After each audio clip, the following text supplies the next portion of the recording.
আজকে তোমাদের একটা ফেব্রিক জুয়েলারি বানানো দেখাবো। এটা ইন্ডিপেন্ডেন্স ডের একটা কাস্টমাইজ অর্ডার ছিল, খুবই সিম্পল চেয়েছিল কাস্টমাইজ করাতে। তো তার জন্য আমি মাউন্ট বোর্ড নিয়ে নিয়েছি।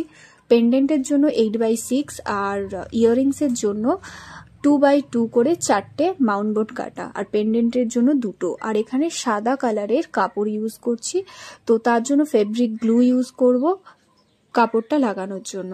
তো এখানে ফেব্রিক গ্লুটা পেন্ডেন্ট যেটা হবে সেটার উপরে লাগিয়ে নিচ্ছি, আর তার মধ্যে পুরো স্ম্যাচ করে নিতে হবে। স্ম্যাচ করে নেওয়ার কারণ হচ্ছে কাপড়ের এপার থেকে ওপারে যেন গ্লুটা বেরিয়ে না আসে। ওই জন্যই কিন্তু তোমাদের ফিনিশিংগুলো আসে না, এই জিনিসগুলো মেনটেন করো না বলে। তো এইগুলো দেখে নাও, এই ভিডিওতে আমি পুরো ভালোভাবে দেখাবো যে ফিনিশিং আনার জন্য কি কি করা উচিত। এবার কাপড়টাকে পুরো সমান করে ফেব্রিক গ্লু দিয়ে লাগিয়ে নিয়েছি। এবারে যে এক্সট্রা কাপড়গুলো আছে সেইগুলো সাইড থেকে কেটে নিতে হবে। এইগুলো না কাটলেও হয়, তোমরা এরকমই জুড়ে দিতে পারো, কারণ এটা তো দেখা যাবে না। কিন্তু এইগুলোর কারণেই কিন্তু ফিনিশিংগুলো ভালো আসে না। তো ফিনিশিং আসার জন্য ওরকমভাবে সাইডগুলোকে সমানভাবে কেটে নিলাম, দিয়ে একদম টাইট করে এগুলো সাইড থেকে লাগিয়ে নিতে হবে। যেরকম দেখতে পাচ্ছ এরকম ভাবে খুব টাইট করে লাগিয়ে নেবে, তাহলেই কিন্তু ফিনিশিং খুব সুন্দর আসবে, নিট অ্যান্ড ক্লিন আসবে। না হলে ওই কাপড়ের একটু উঁচু ভাব আছে, পেন্ডেন্টটা একটা জায়গায় উঁচু লাগছে, ফটোতে হয়তো বোঝা যায় না, কিন্তু কাস্টমারের হাতে গেলে কাস্টমার কিন্তু স্যাটিসফাই হয় না। তো সেই জন্য কিন্তু তোমরা রিপিটেড কাস্টমার পাবে না। তো সেই জন্য এগুলো ফিনিশিংগুলো ভালোভাবে করবে। তো এরকমভাবে পুরো সাইডে কাপড়টা ভালোভাবে লাগিয়ে নিতে হবে। এরকমভাবে পেন্ডেন্টের জন্য 2টো মাউন্ট বোর্ড নিয়েছি, ইয়াররিংসের জন্য 4টে নিয়েছি। এটা কিন্তু একটাই সেট হবে। কেন 4টে নিয়েছি এবং পেন্ডেন্টের জন্য কেন 2টো নিয়েছি তোমরা দেখতে পারবে। এবার এখানে ইন্ডিপেন্ডেন্স ডের জন্য সেই জন্যে ন্যাশনাল ফ্ল্যাগের কালারটা আনবো। তো ফেব্রিকাল অ্যান্ড ক্যামেলের কালার আমি ইউজ করেছি, যে কোনো ফেব্রিক কালার তোমরা ইউজ করতে পারো। তো এখানে অরেঞ্জ কালার দিয়ে ড্যাব ড্যাব করে দিচ্ছি কালারটা। এটা কিন্তু আমি একটা অন্য ফিনিশিং আনতে চেয়েছিলাম, যেরকম হয় না দেওয়ালে একটা চুনের দেওয়ালে যেরকম একটা এবড়ো খেবড়ো ভাব থাকে, সেই ফিনিশিংটা আমি আনার চেষ্টা করেছি। তো একদম ড্যাব ড্যাব করে দিয়েছি, স্মুথ ভাবে এমনি কালার কিন্তু করিনি। তো অরেঞ্জ দিয়ে দিয়েছি, দেন গ্রিন, পুরো বেসটাতেই আমি ড্যাব ড্যাব করে কিন্তু কালারটা দিয়েছি। দেন মাঝখানে হোয়াইট কালার না দিলেও চলতো, কিন্তু আমি এখানে দিয়েছি। আমি একটু অন্য লুক আনতে চেয়েছিলাম, জানি না ভিডিওতে সেটা বোঝা যাচ্ছে কিনা, কিন্তু সামনে থেকে বোঝা যাচ্ছে যে ফিনিশিংটা অন্য টাইপের দিতে চেয়েছি, এবড়ো খেবড়ো টাইপের, চুনের দেওয়ালের যেরকম কালারটা হয় সেরকম টাইপের। তো এরকমভাবে ড্যাব ড্যাব করে পুরো কালারটা করে নিয়েছি। আর কাস্টমারের রিকোয়ারমেন্টই ছিল যে উনি ডান্সের জন্য পড়বে একটা প্রোগ্রামে, তো সেই জন্য একদম সিম্পলের ওপরে চেয়েছিল। তো আমার মতন করে বানিয়ে দিতে বলেছিল, তো আমি এরকমই বানিয়েছি, একদম সিম্পল লুক রেখেছি। তো এরকম ভাবে ড্যাব ড্যাব করে কালারটা করে নিলাম, যেরকম ভাবে তোমরা মেকআপ করো, ফাউন্ডেশন লাগাও, ঠিক সেরকম ভাবে ড্যাব ড্যাব করে কালারটা করেছি। তারপরে দেখো ইয়াররিংসের জন্য যে 4টে বেস বানিয়েছিলাম, 2টোতে কালার করেছি। 2টোর বেস পিছনের যে ব্যাক সাইডটা হবে সেটা করার জন্য। তারপরে এখানে পাঞ্চিং টুলস নিয়ে নিয়েছি। এবার 2টো ইয়াররিংসেরই বেসটাকে একসাথে নিয়ে পাঞ্চিং করে নিলাম। এর মধ্যে ইয়াররিংসের যে বেসটা হয়, যে পুশ লাগানোর যে বেসটা হয়, সেটা লাগানোর জন্য। তো ওটার জন্য B7000 গ্লুটা ইউজ করব। B7000 গ্লুটা নিয়ে ইয়াররিংসের বেসের পিছনের দিকটা দেব, সামনের দিকে নয়। কিন্তু তার কারণটা কেন তোমরা দেখতে পারবে। এখানে দেখো পিছনের দিকটা গ্লুটা লাগিয়ে দিলাম। লাগানোর পরে ওই যে পিছনের ব্যাক সাইডটা আছে, ওটা থেকে ফেব্রিকের যে বেসটা করে রেখেছি মাউন্ট বোর্ডের, ওখান থেকে এরকম যেরকম ভিডিওতে দেখছে এরকম ভাবে পুশ করে দিতে হবে, এরকম ভাবে আটকে নিতে হবে। ফিনিশিংটা যেদিকে আছে সেদিকটা থেকেই এই পুশটাকে বের করতে হবে, আর যে দিকটা হচ্ছে ব্যাক সাইডটা সেই দিকটা এরকম থাকবে।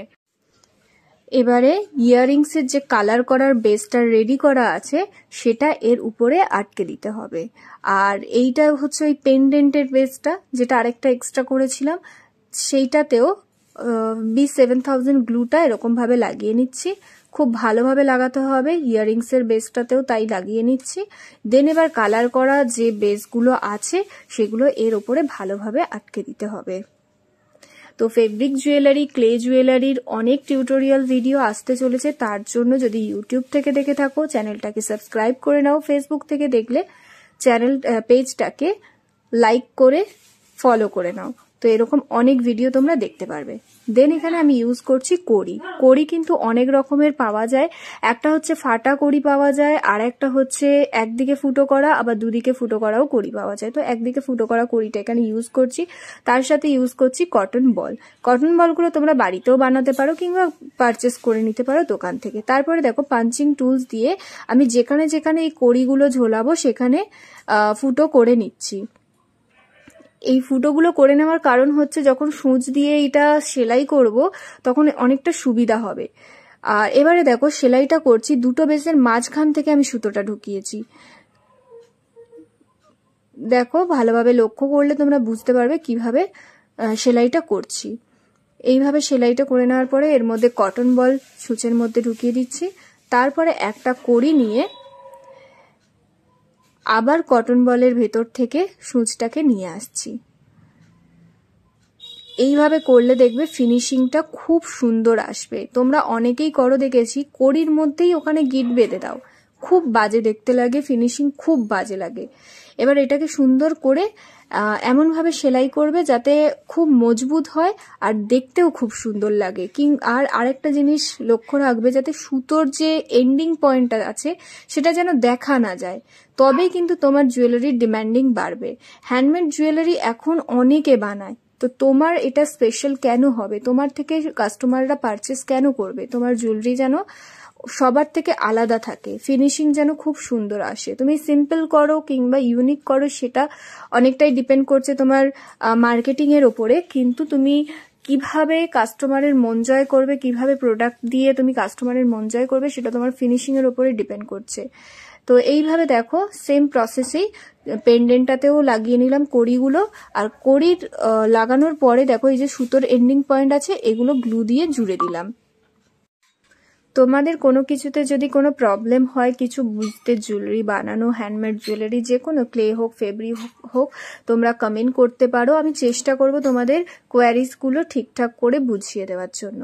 তো এবারে দেখো টার্সেল লাগিয়ে নিচ্ছি। এই টার্সেলটা আমার দোকান থেকেই পারচেস করা, এটা হাতে বানানো নয়। তোমরা এগুলো হাতেও বানাতে পারো, কিন্তু সময়ের কারণে এগুলো টার্সেলগুলো ম্যাক্সিমাম হচ্ছে পারচেসই করে নেওয়া হয়। তো এবারে দেখো এখানে সেলাই করে নিচ্ছি। যেরকম ভাবে ওই কড়িগুলো লাগালাম, ফিনিশিংটা যেভাবে আনতে বললাম সেই সেম ভাবেই এখানে টার্সেলটা লাগিয়ে নিচ্ছি। আর এই জুয়েলারিটা খুবই সিম্পল একটা জুয়েলারি, একদমই সিম্পল জুয়েলারি, কারণ কাস্টমারের রিকোয়ারমেন্টই ছিল যে একদম সিম্পলের ওপরে করার, হেভি জুয়েলারি চাইনি, তো সেই জন্য একদম সিম্পলের মধ্যেই রেখেছি। তো এইভাবে এরকমভাবে জুড়ে নেবে। আর ক্লে জুয়েলারির একটা কোর্স ভিডিও আমি আপলোড করছি, জানি অনেকেরই তোমাদের চিন্তা হচ্ছে যে আমি কবে কোর্সটা শেষ করব, তোমাদের কমেন্ট আসছে, তোমরা মেসেজ করছো, কিন্তু বিশ্বাস করো একদম সময় করে উঠতে পারছি না। দুর্গাপুজোর টাইমে বুঝতেই পারছো কিরকম চাপ থাকে। তো আমি চেষ্টা করব খুব তাড়াতাড়ি কোর্সের ভিডিওগুলো ছাড়ার, তোমরা সাথে থাকো, পাশে থাকো। অবশ্যই তোমাদের কোয়ারিজ যেগুলো আছে সব কিছু আমি ফুলফিল করার চেষ্টা করব। আমি চাই প্রত্যেকেই তোমরা নিজের পায়ে দাঁড়াও, নিজে একটা ছোট হোক বড় হোক একটা বিজনেস স্টার্ট করো, সেটাকেই তোমরা বড় করে নিতে পারবে আশা করছি। তো দেখো টার্সেলের মুখগুলো এখানে ভালোভাবে সেলাই করে নিয়েছি, খুব মজবুত ভাবে, যেটা একদম খোলার কোনো চান্সেস নেই। তো এখানে জুয়েলারিটা রেডি হয়ে গেছে। তোমাদের যদি পারচেস করতে চাও তাহলে আমার ফেসবুক পেজ বা ইনস্টাগ্রাম পেজে গিয়ে হ্যান্ডমেড বাই শিবাঙ্গী সার্চ করবে, তো পেয়ে যাবে। ওখানে গিয়ে আমার কন্ট্যাক্ট নাম্বার পেয়ে যাবে, কিংবা ওখানে আমাকে ডিএমও করতে পারো অর্ডার দেওয়ার জন্য। তো দেখা হচ্ছে নেক্সট ভিডিওতে।